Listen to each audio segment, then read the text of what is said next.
How did we get from the USSR's domination of Ukraine in the Soviet era to Russia's invasion of Ukraine today? And the answer is very complex. It involves historical, political, and cultural factors, as well as the interplay of certain figures that may or may not want to take over the world. To take a closer look at the full timeline, we have to go back to the Russian Empire. Ukraine before the Russian Revolution of 1917 was practically eaten by the mass of the Russian Empire. Under Russia's rule, Ukraine suffered policies that tried to Russify Ukraine and its people. Some instances of this could be the suppression of Ukrainian culture, and even Ukrainian language was banned in official capacities. The effort by the Russian Empire was to strengthen the hold in Ukraine rather than to promote the interests of the Ukrainian people. Ukraine was also invaluable for the succession of the Russian Empire because it was known as the breadbasket due to its fertile soil. Many landowners who were mostly of Russian nobility profited off the agricultural production. It's safe to say that the relationship between Russia and Ukraine at that time was extremely rocky. Nearing the end of the Russian Empire's existence, with the resignation of Tsar Nicholas II in the Russian Revolution, Ukraine declared its independence from Russia in 1918. It was very short-lived. Approaching the end of World War II, Ukraine had another chance at independence, although this time it was from Nazi Germany. On June 22nd of 1941, the Red Army and the Nazi forces were closing in on Ukraine, but the Nazis encouraged collaboration by appearing to back an independent Ukrainian state. Once the German forces gained some control, it turned out it was all a lie. Eventually, the Soviet forces took back the entirety of Ukraine. For the USSR to regain authority over Ukraine, Stalin added some minor policies. First was the collectivization of Ukrainian agriculture under state control. Resources were pooled together, and Ukrainian peasants were the only ones working at the bottom of Stalin's plans. Next was the elimination of Ukrainian activists. Stalin made sure to execute political opponents and anti-Soviet elements which reinforced Soviet control. Stalin also industrialized Ukraine to provide further for the Soviet Union. Some more elements could include education and media, which both underwent Sovietization. At this time, the Ukrainian people must have been sick of their Russian leader. From the Holodomor of 1932 to the Sovietization of Ukraine, something had to change. The USSR had already been splitting for decades, but Mikhail Gorbachev and other factors pushed the nation for reform. Gorbachev rose to power in 1990 and wanted to reform the nation with a communist capitalist system. He also wanted to de-restrict freedoms such as freedom of speech and religion.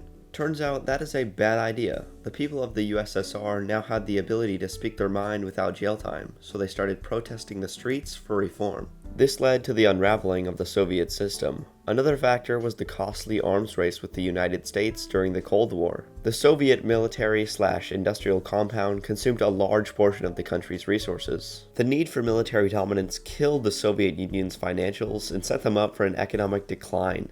Tensions also rose because the USSR was carrying 15 different republics under one flag with different cultures, ethnicities, and languages. Eventually, the Soviets couldn't run an economy and the military at the same time, so Gorbachev pulled the plug on the military and the 15 different Soviet republics left the USSR. The Soviet Union was no more. I can talk about past Russia all day, but who is leading Russia into Ukraine? Today, Vladimir Putin rules over one of the strongest nations in the world, and he's even number 11 on the top 10 greatest Russians of all time list. But how did he get here? It all started in 1970. Putin enrolled in Leningrad State University to pursue a degree in law. There, he met Anatoly Sobchak, a mentor which we can give credit to influencing the Putin we know today. After Putin graduated in 1975, he enrolled in the KGB, translated in English to the Committee for State Security. The KGB were the main security agency for the Soviet Union. Putin was also a successful intelligence agent, which sent him to the front lines of the US-Soviet intelligence war. During this time, Putin was believed to be coordinating and arming multiple terrorist groups that the Soviets saw as useful. In 1991, with a coup against Mikhail Gorbachev, Soviet President Mikhail Gorbachev has been removed from power, and there are tanks now in the streets of Moscow. Vice President Gennady Yanayev says he has taken over as acting president. Putin resigned from the KGB. He also became the head of committee for the external relations of the mayor's office. He gained this position through Anatoly Sobchak, who had become St. Petersburg's first democratically elected mayor. After becoming mayor, Sobchak was immediately accused for corruption involving Putin by many journalists. Directly after, these journalists would cease to exist due to Putin's connections with the underground terrorist groups. Eventually, Sobchak was going to be in prison for his crimes, but he fled to Paris until Vladimir Putin could become powerful enough to bring him back. At that time, the president of Russia, Boris Yeltsin, was intrigued by the evasion of charges by Putin as he was dealing with some of his own. To make sure he stayed out of jail, Yeltsin appointed Putin as the prime minister of the Russian Federation and believed Putin would be his successor, but nobody knew who Putin was. In September 1999, many bombings were struck on multiple Russian cities which targeted apartment buildings. To please the people, Vladimir Putin pinned the attacks on the Chechen terrorists and became a national hero. He would surely win the presidential election. What's interesting is many journalists that looked into the bombings would end up dead or jailed for no apparent reason. Putin and his team would deny all connections to the bombings. In later years, after winning the election, Putin would sign an extension of presidential term limits in 2021, which could potentially put him in power till 2036. With any major political opponent being removed from the competition, it's safe to say Putin won't be going out anytime soon. For the last 30 years, Ukraine has been recognized as a globally independent nation, but Putin is dedicated to changing that. For a country like Ukraine, it is really difficult to have a good relationship with Russia because Russia's leader, Vladimir Putin, has long maintained that Ukraine should have never existed. Putin has even said that Ukraine was entirely created by Russia and the true sovereignty of Ukraine is possible only in partnership with Russia.